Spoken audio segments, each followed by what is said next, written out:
Annyeonghaseyo. Ano ka? Ano ka? Ano ka? So, iba yung atake natin for today. Hindi naman tayo gagala. Mag-ano tayo ngayon? Mag-mumuse. Saan ka dyan, girl? Mag-mumuse ka.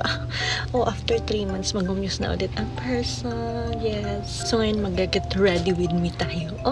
Get ready with me. Hindi nga ako marunong na yun. Testingin lang natin. So, maglalagay muna tayo ng pantakip ng pimples. Mga blemishes. Takpan natin namang hindi kaya-aya sa ating paligid siya. Tapos kung lapad ng noong airport yarn. Minsan lang tayo aura ng ganito, kaya sulitin na natin. Diyos ko yung eye bag. Kinis ka, girl. Galing talaga na nagagawa ng makeup, no? Grabe. Kala mo naman talaga. Mawawala ang kilay. Balit-balit yung gunto ko. Naglagay nga ako ng extension ko, napapansin nyo naman kasi ang haba ng hair natin for today. Kasi parang hindi ko feel mag-short hair kapag mag-mumuse ako. Arte ka, girl. Alam nyo, nasusugatan ako na hindi ko alam kung saan ako nasugatan. Tingnan nyo naman, Ari. Nadugo, bigla na may dumudugo. Diyos ko, alam mo yung wala na akong pakiramdam. Huy! Higa na. Nasanay na kasi ako, Charlie. Nasanay na ako nasasaktan. Come on! Hindi ko na kinakaya mag-get ready with me. Hindi ako marunong. Apak! Oh my God! Sino ka dyan? Hindi na ako ng taxi. Tataxi na ako. Kaya magdang mga kahit pamuntang station. Baka masira ang ating makeup. Come on! Yan, kita mo ga iyan. Ang buhol-buhol lang ako ng extension. Papagupit-gupit ka ng buhol. Tapos hindi extension. Kailangan ka na Parang katapang yata ng aking mata. Kaya ka ipaglaban. Charing.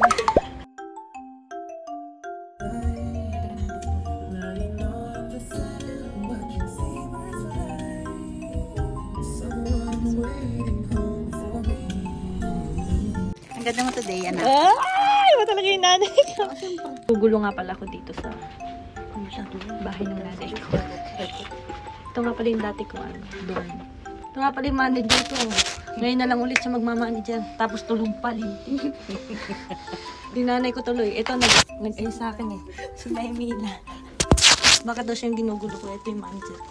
Dito na mga kaibigang totoong buhay. Hi guys. Hello! Ito naman ang mga judges. Diyos ko, mga penny pala ang sa judges ko din.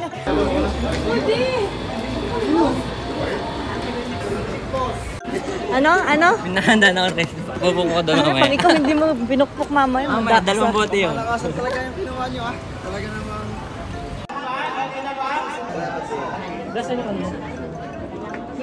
Okay guys!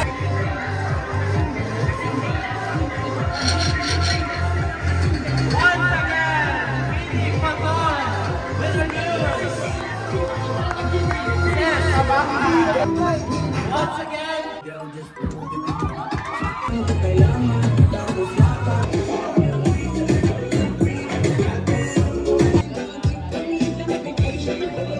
Kidik Falcon! Winner News! Sisabakan!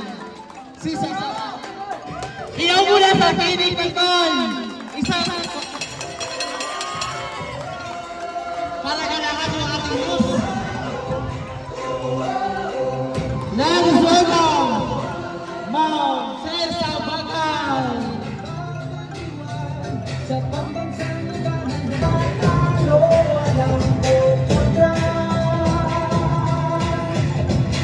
once again, Ma'am Sisabakan!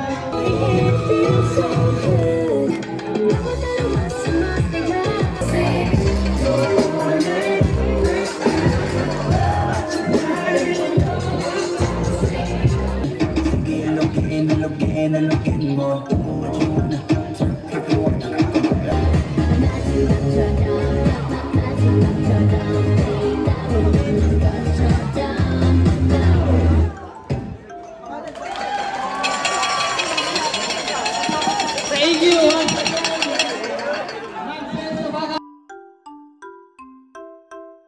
May pakain tayo. May pa-Burger King ang mga person. Ang kalantian. Wala kang kanpi? Wala. Ay.